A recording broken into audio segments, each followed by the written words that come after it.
Hello दोस्तों। आज मैं आपसे बात करने जा रहा हूँ समय के ऊपर। पुनः एक बार फिर से नए विचार के साथ आपके बीच में मैं उपस्थित हूँ। आइए हम इस विचार की ओर अपने ध्यान को केंद्रित करें। समय को पहचानो, समय से मत लड़ो। आज मैं आपसे बात करने जा रहा हूँ जिंदगी से जुड़े उन पहलुओं पर जिसमें हम अक्सर निराश हो जाते हैं जब हम सफल नहीं हो पाते। और ये तब होता है जब हम चीज़ों को ज़बरदस्ती बदलने की कोशिश करते हैं, जब हम समय से लड़ने वाले बन जाते हैं। हम समय को बदलना चाहते हैं और जब सब कुछ नहीं हो पाता हमारे मन मुताबिक, तो हम कई बार दुखी होते हैं। बल्कि हमें करना ये चाहिए कि हम समय के अनुसार चलें। ज़रूरत से ज़्यादा नहीं सोचें, ज़रूरत से ज़्यादा नहीं उलझें, ज़रूरत से ज़्यादा समय के साथ लड़ने का प्रयास नहीं करें। बस ज़िंदगी को समझने का प्रयास करें, समय को समझने का प्रयास करें। ज़िंदगी को अपने जीवन में महसूस करें कि समय आपको क्या सिखाना चाहता है। भरोसा रखें उस ईश्वर पर जिसमें हम विश्वास करते हुए अपने जीवन को जीते हैं, और फिर देखिए कि ज़िंदगी कितनी खूबसूरत लगती है। ज़िंदगी में सब कुछ दो हिस्सों में बटा हुआ है। अगर उजाला है तो अंधेरा भी है, शुरुआत है तो अंत भी है, हार है तो जीत भी है, ठंड है तो गर्मी भी है, शांति है तो तूफान भी है, और जीवन है तो मृत्यु भी है। यही वो द्वंद्व है जिसमें हम अपनी ज़िंदगी में हमेशा जीते हैं, जिसमें हम अक्सर इन द्वंद्व में लड़ने का प्रयास करते हैं। हम कोशिश करते हैं कि हम ही सब कुछ सुधार लेंगे, लेकिन हम उस ईश्वर पर अपने भरोसे को दूर कर लेते हैं जो मेरे जीवन के लिए सब कुछ करना चाहता है, सब कुछ ठीक करना चाहता है। इसलिए जीवन में हम कैसे जिएं, इसको इस स्थिति से हम समझ सकते हैं या समझने का प्रयास करें कि ज़िंदगी में सब कुछ ठीक करने की कोशिश स्वयं ना करें, पर उस ज़िंदगी को जीने का प्रयास करें। जब हम सब कुछ ठीक करने की कोशिश करते हैं तो सब कुछ बिगड़ जाता है। कैसे इस बात को हम समझने का प्रयास करें?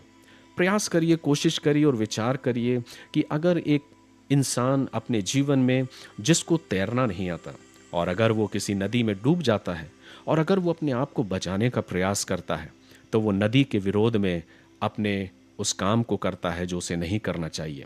और अपने उस प्रयास में जिसमें वो बचने का प्रयास कर रहा है, अपने हाथ पैरों को चलाता है, लेकिन वो नदी के विरोध में अपने आप को सफल नहीं कर पाता, और वो नदी उसे डुबाने का प्रयास करती है। लेकिन जब वो अपने आप को छोड़ देता है, वो स्थिर हो जाता है, नदी का बहाव अपने आप उसे किनारे ले जाता है। इसलिए ज़िंदगी में भी कभी कभी हमें अपने आप को शांत करने की ज़रूरत है, समय के अनुसार जीने की ज़रूरत है। ज़्यादा सोचने की आवश्यकता नहीं, ज़्यादा लड़ने की ज़रूरत नहीं। जब हम अपने ऐसे जीवन को जीते मेरे प्रियो, तो हम अक्सर अपने आप में एक शांति को महसूस करते हैं। हम अपने जीवन में अपने उस सुकून को, उस शांति को महसूस करते हैं। तो आवश्यक है कि हम अपने आप को इस प्रकार से जीने का प्रयास करें कि जो कुछ हो रहा है उसे होने दें, परमेश्वर पर भरोसा रखें। प्रभु का वचन मुझे और आपको यही तो सिखाता है कि तुम चिंता मत करो, मुझे तुम्हारा ख्याल है, मुझे तुम्हारा ध्यान है। हम दुखी इसलिए होते हैं क्योंकि जो कुछ हम चाहते हैं और अक्सर वो ना मिले तो हम दुखी होते हैं, जैसे सुख, सफलता, शांति।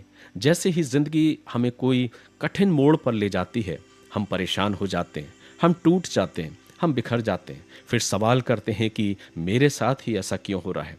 हम ये भूल करते हैं कि जिंदगी जो है ये दो हिस्सों में बटा हुआ एक जीवन है, जहाँ अंधकार है तो उजाला भी है। और इसलिए ये अंधकार भरा जीवन, कई बार कठिनाई भरा जीवन मुझे अंदर से मजबूत करता है, मुझे सिखाने का प्रयास करता है। और इसलिए अगर दिन ना हो तो ज़िंदगी नहीं बन सकती, ये नहीं सोचना चाहिए। हर एक दिन के लिए रात का होना भी ज़रूरी है। अगर रात ना आए तो फिर नया सवेरा कैसे आएगा, हम नए सवेरे को कैसे देखेंगे। इसलिए मेरे प्रियो, ज़िंदगी को जीने का प्रयास करें, लड़ने का प्रयास नहीं, समय से लड़ने का प्रयास नहीं, समय के अनुसार जीने का प्रयास करें। और उस ईश्वर ने आपसे जो कहा है उस पर विश्वास करते हुए अपने जीवन को आगे बढ़ाएं।